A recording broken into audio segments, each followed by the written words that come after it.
علیکم ورحمۃ اللہ وبرکاتہ۔ الحمد للہ رب العالمین والصلاة والسلام علی رسولہ الامین وعلی آلہ وصحبہ اجمعین ومن تبعہم بإحسان الی یوم الدین، اما بعد۔ سیرت النبی صلی اللہ علیہ وسلم کے سلسلے میں آج کے درس کا عنوان ہوگا ہجرت مدینہ کا معاہدہ۔ نبی کریم صلی اللہ علیہ وسلم نے تقریباً نبوت کے بعد مکہ مکرمہ میں 13 سال کا عرصہ گزارا۔ اس 13 سال کے عرصے میں آپ صلی اللہ علیہ وسلم نے مکہ کے لوگوں کو دین کی دعوت دی، اسلام کی طرف بلایا۔ بعض لوگوں نے آپ کی دعوت کو قبول کیا، لیکن زیادہ تر لوگ ایسے تھے جو نبی کریم صلی اللہ علیہ وسلم کو ہمیشہ پریشان کرتے تھے، نہ گھر میں آپ کو سکون سے رہنے دیتے، نہ گھر سے باہر اپنے ہی شہر میں، نہ شہر سے باہر کسی اور جگہ جانے پر۔ تو نبی کریم صلی اللہ علیہ وسلم نے جب پہلی مرتبہ مدینے والوں سے، مدینے کے قافلے سے ملاقات کی اور انہیں اسلام کی دعوت دی، تو تقریباً سن 11 ہجری میں مدینہ کے 6 افراد نے اسلام قبول کر لیا، اور نبوت کے 12ویں سال میں یہ 6 کی تعداد 12 تک پہنچ گئی۔ اور جب 1 سال کا اضافہ ہوا، یعنی نبوت کے 13 سال مکمل ہو رہے تھے، ذی الحجہ کا مہینہ قریب آ گیا تھا، دنیا کے لوگ الگ الگ علاقوں سے مکہ حج کرنے کے لیے آ رہے تھے، تو ان میں مدینہ کا بھی ایک بڑا سا قافلہ تھا۔ مدینہ سے ایک بڑی تعداد مکہ کی طرف حج کرنے کے لیے آ رہی تھی، اور ان آنے والوں میں تقریباً 70 سے زائد افراد مسلمان تھے۔ نبوت کے 12ویں سال یہ تعداد 12 تھی، اور نبوت کے 13ویں سال جب 1 سال کا اضافہ ہوتا ہے تو یہ 12 افراد نے واپس جانے کے بعد، اور خاص طور پر نبی کریم صلی اللہ علیہ وسلم کے معلم، آپ کے قاصد، آپ کے رسول، جس کو آپ نے اپنا قاصد بنا کر مدینہ کی جانب معلم بنا کر بھیجا تھا، مصعب بن عمیر رضی اللہ تعالیٰ عنہ، اس طرح سے انہوں نے وہاں جا کر محنت کی کہ 12 کی تعداد یہ 70 سے آگے تک پہنچ گئی، اور پھر یہ 70 سے زیادہ کی تعداد کے مسلمان اور ان کے ساتھ مدینہ کے دیگر افراد جنہوں نے اسلام قبول نہیں کیا تھا، چونکہ دنیا سے آنے والے جو افراد تھے وہ سب کے سب کافر ہی تھے، اور کفار بھی مکے کا حج کرتے تھے۔ تو ان کافروں کے درمیان میں مدینہ کے یہ 70 سے زائد مسلمان بھی مکہ کی طرف چل پڑے۔ راستے میں اپنے مدینہ کے شہری جو کافر ہیں ان سے تھوڑا سا ہٹ کر مسلمان آپس میں کسی جگہ پر بیٹھ جاتے تھے اور آپس میں مشورہ کرتے تھے، ہم تو مکہ جا رہے ہیں، چند دنوں کے بعد ہم مکہ پہنچ جائیں گے۔ نبی کریم صلی اللہ علیہ وسلم وہاں اتنی پریشانی میں مبتلا ہیں، ہم لوگوں نے اسلام قبول کیا ہے، مدینہ میں یہاں کوئی تکلیف نہیں، کوئی پریشانی نہیں، کوئی کسی کو مارتا نہیں، کوئی کسی کو تکلیف دیتا نہیں۔ اسلام قبول کرنے کے بعد ہر شخص اپنی اپنی سکون کی زندگی گزار رہا ہے۔ جو ہمارے اسلام کا سبب بنا، جس نے ہمیں یہ راستہ دکھایا، جس نے ہمیں جنت کے اس راستے پر چلایا، وہ شخص مکہ میں کافروں کے درمیان میں گھرا ہوا ہے، ہمیشہ پریشان، ہمیشہ تکلیف۔ ایسا کیوں نہ ہو کہ ہم مکہ جانے کے بعد سید المرسلین صلی اللہ علیہ وسلم سے بات کر لیں اور ان سے کہیں کہ آپ مکہ چھوڑ کر مدینہ آ جائیں۔ مدینہ میں ہم آپ کی حفاظت کریں گے، یہاں پر کوئی بھی آپ کو تکلیف نہیں پہنچا سکے گا۔ راستے میں مدینے والے اس طرح سے بات چیت کرتے ہوئے مکہ تک پہنچتے ہیں، اور یہ طے ہوتا ہے کہ مکہ جانے کے بعد نبی کریم صلی اللہ علیہ وسلم سے اس مسئلے پر گفتگو کی جائے گی۔ مکہ آنے کے بعد خفیہ طریقے سے نبی کریم صلی اللہ علیہ وسلم سے ملاقات ہوتی ہے، تو آپ صلی اللہ علیہ وسلم بات چیت کرنے پر راضی ہو جاتے ہیں اور کہتے ہیں انشاءاللہ ذی الحجہ کی 12 تاریخ کو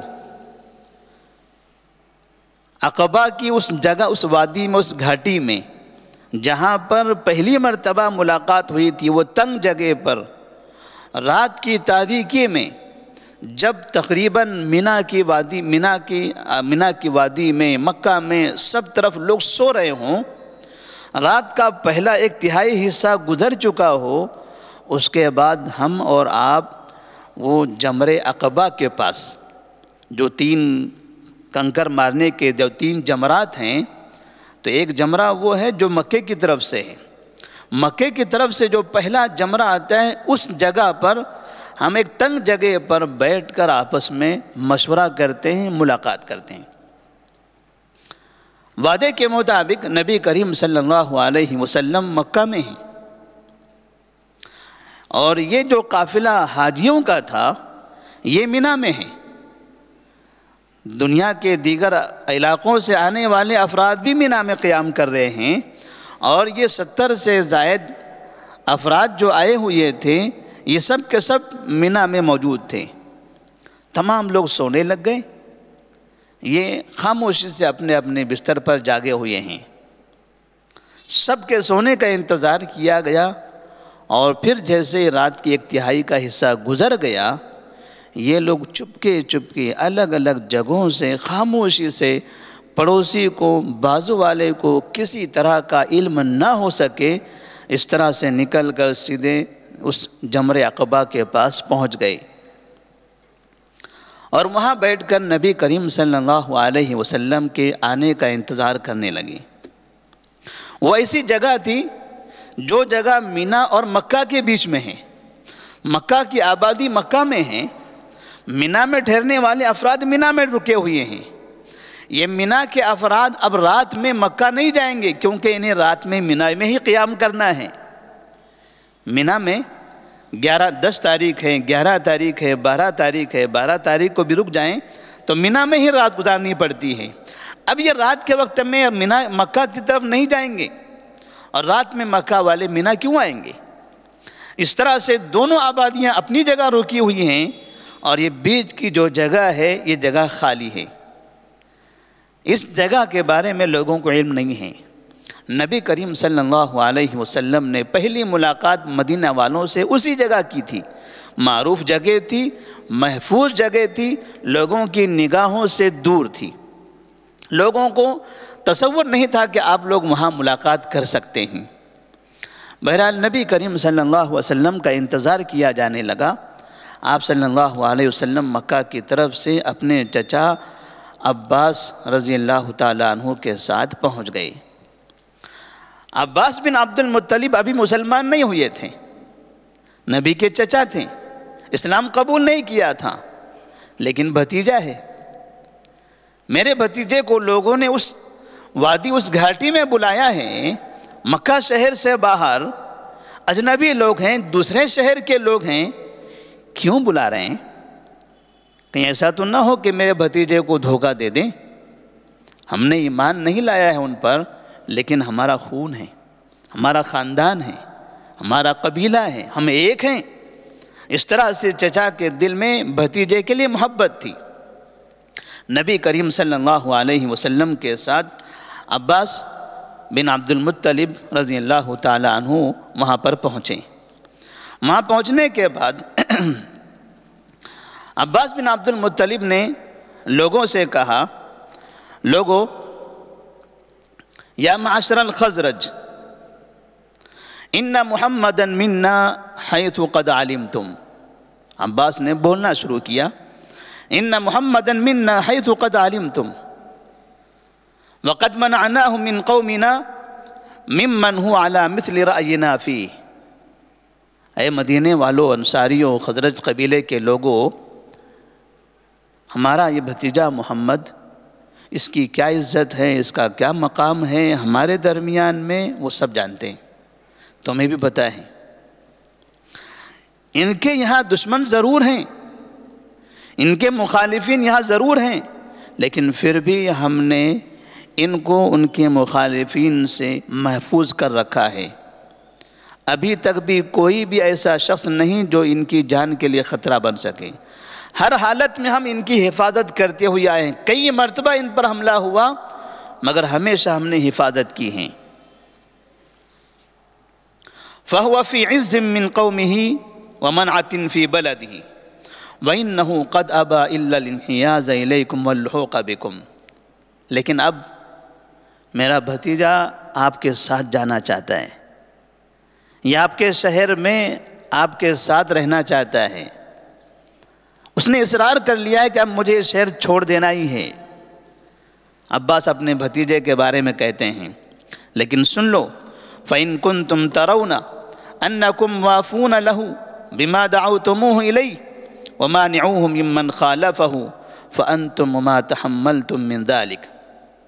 لیکن یاد رکھنا کہ اگر تمہیں یہ لگتا ہے، تم یہ سمجھتے ہو کہ واقعی تم ان سے جو گفتگو کر رہے ہو، جو بات کر رہے ہو، جو معاہدہ کر رہے ہو، اگر اس معاہدے پر تم ثابت قدم رہ سکتے ہو، تم اس کی وہاں لے جا کر حفاظت کر سکتے ہو، تب قدم آگے بڑھاؤ.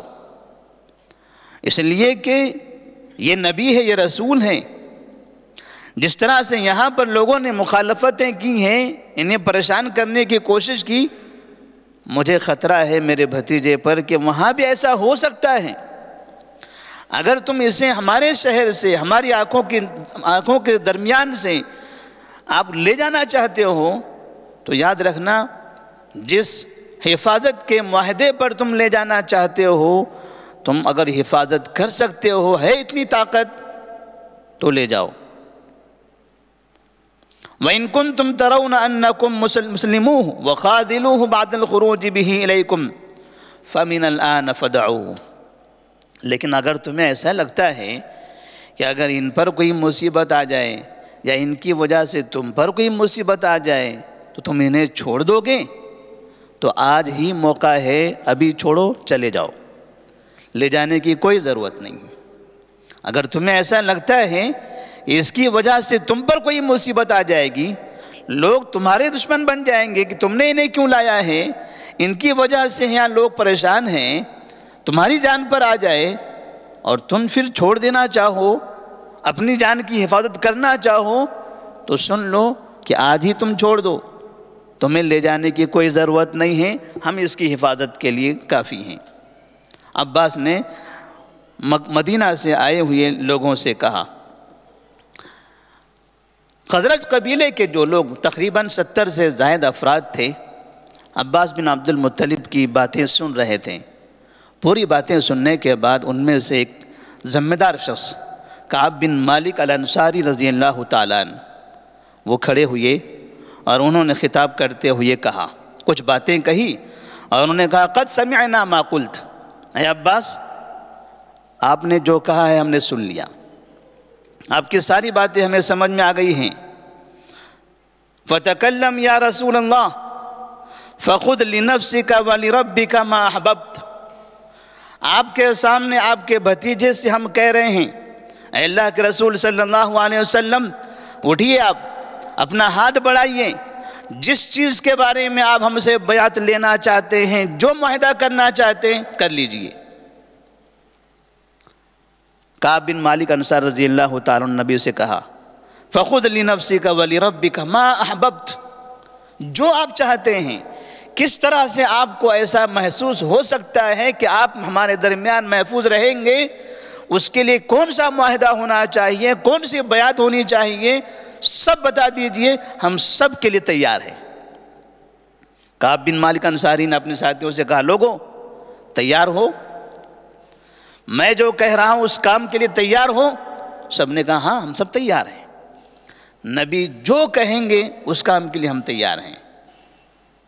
عباس نے سنا، لوگوں کی حالتیں دیکھی، واقعتاً لوگ جذبے میں ہیں، لوگوں کے دلوں میں محبت بھی ہیں، لوگ دل سے چاہتے ہیں کہ نبی کریم صلی اللہ علیہ وسلم کو مکہ سے مدینہ لے جائیں۔ نہیں چاہتے تھے وہ کہ ہمارا بھتیجا شہر چھوڑ کر جائے، لیکن وہ یہ بھی نہیں چاہتے تھے کہ ہمارے شہر میں رہتے ہوئے ہماری آنکھوں کے سامنے بھتیجے کو تکلیف ہوتی رہے، وہ یہ بھی نہیں برداشت کرتے تھے۔ انہوں نے دیکھا کہ واقعی وہ شہر گرچہ کہ تھوڑی سی جدائی ہوگی، بھتیجا ہماری نظروں سے دور ہو جائے گا، لیکن جہاں جائے گا وہاں عزت سے، شان و شوکت سے رہے گا، کوئی اسے تکلیف نہیں پہنچا سکے گا۔ اگر واقعی ایسا ہے تو عباس بن عبد المطلب نے کہا کہ ٹھیک ہے۔ اس کے بعد نبی کریم صلی اللہ علیہ وسلم نے بولنا شروع کیا۔ آپ صلی اللہ علیہ وسلم نے کچھ بیعت کی باتیں کی، کچھ معاہدے کیے ان سے، جن معاہدوں کا تذکرہ انشاءاللہ آئندہ کے درس میں کیا جائے گا۔ پھر آپ نے قرآن مجید کی تلاوت کی اور پھر معاہدہ مکمل ہو گیا۔ یہ معاہدہ مکمل ہوا کہ نبی کریم صلی اللہ علیہ وسلم اب مکہ سے ہجرت کر کے مدینہ ان لوگوں کے پاس چلے جائیں گے۔ یہ رات کی تاریخ میں ذی الحجہ کی 12ویں تاریخ کو مینا کی اس گھاٹی میں مکہ شہر میں، ایسے وقت میں جب کہ سارا مکہ مینا میں آنے والے سارے حجاج سب سو رہے تھے، یہ مسلمانوں کے درمیان میں نبی کی حفاظت کے لیے معاہدہ ہو رہا تھا۔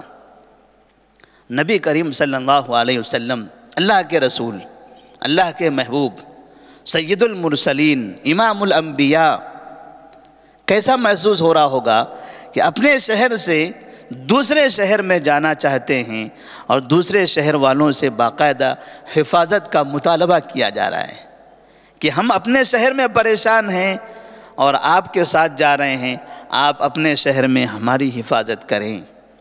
عباس رضی اللہ تعالیٰ عنہ نے جب دیکھا کہ نبی کریم صلی اللہ علیہ وسلم واقعی پریشان ہیں، واقعی شہر کو چھوڑ دینا چاہتے ہیں، تو انہوں نے پھر زبردستی نہیں روکا، کیونکہ اپنے شہر کے اندر وہ دیکھتے تھے کہ نبی کریم صلی اللہ علیہ وسلم کو وہاں کی قوم بہت تکلیف پہنچاتی تھی۔ تو انہوں نے سوچا کہ میرے بھتیجے کا یہ فیصلہ بہتر ہے، انہیں جانے دیا جائے، وہ جہاں جائیں وہاں سکون سے رہیں۔